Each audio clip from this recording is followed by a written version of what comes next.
You know, I remember this conversation over a cup of tea after Chiara visited Coimbatore, and somebody said, Chiara, this cannot stop here, and looked at my mother and said, Minoti, how will this go on?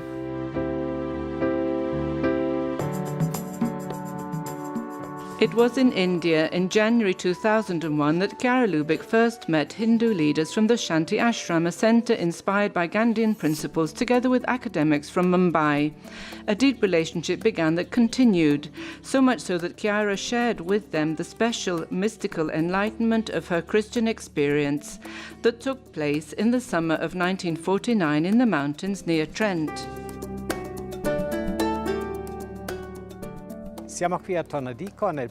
We are here in Tonadico, where Chiara lived the experience of 1949. We are from the Abba School, the study center of the movement, and our counterparts are a group of Hindu friends who are scholars of Hinduism. It's an experience full of surprises in which we experience the breath of the Holy Spirit. And I would also say a special presence of Mary, who is the mother of all. And going back to the source is essential, because for us it is essential to understand again in the new lights what that the saint is trying to communicate. That's a very beautiful practice even in Hinduism.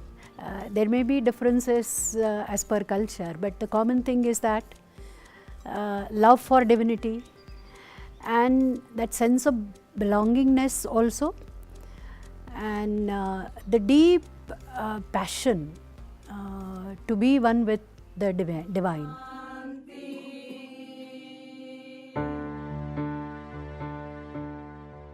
Today morning I have seen the church where Chiara got his the spiritual matter, especially the mystic things in that church.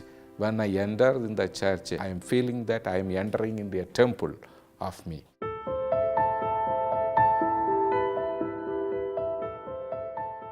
Chiara Lubich.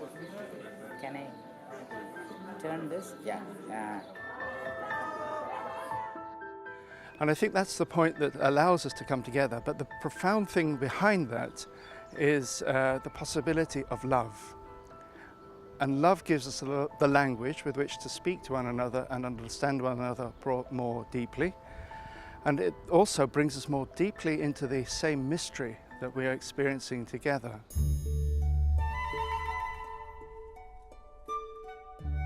You know what I'm finding is I'm finding new meaning of what Chiara has already given us.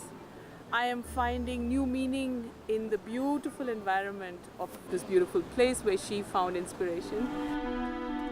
When she talks about love, this love which she had immense love, we should strive to be like her.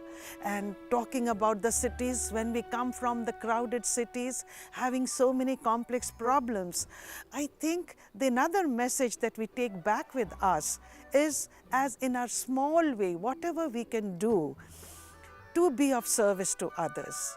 So here I am. I don't want to go back. Maybe God will bring me back again.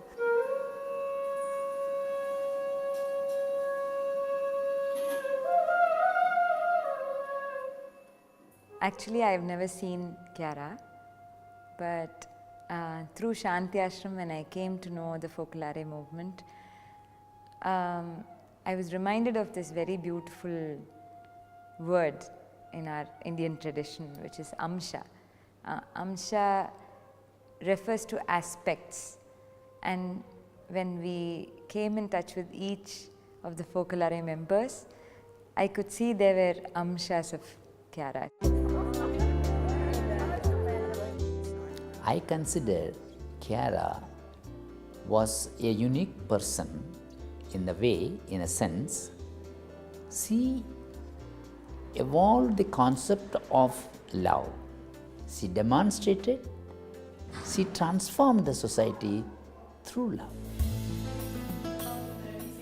questa esperienza che si sta facendo, anche se The experience that we are having now, even though it is a pilgrimage to the sources of a charism that is distinctly Christian, does not threaten the characteristics and distinctiveness of Hindus. On the contrary, they find themselves within a pluralism that respects the other, but which is receptive and reciprocally welcomes this Christian spiritual source. And last, if you had Chiara here in front of you, what would you say to her? I would say thank you. When you really hold on to someone as a teacher, but you also hold on to someone as a source of infinite love, you do what they do. You follow the example, you add your own, and you look at them and say, I am continuing the pilgrimage.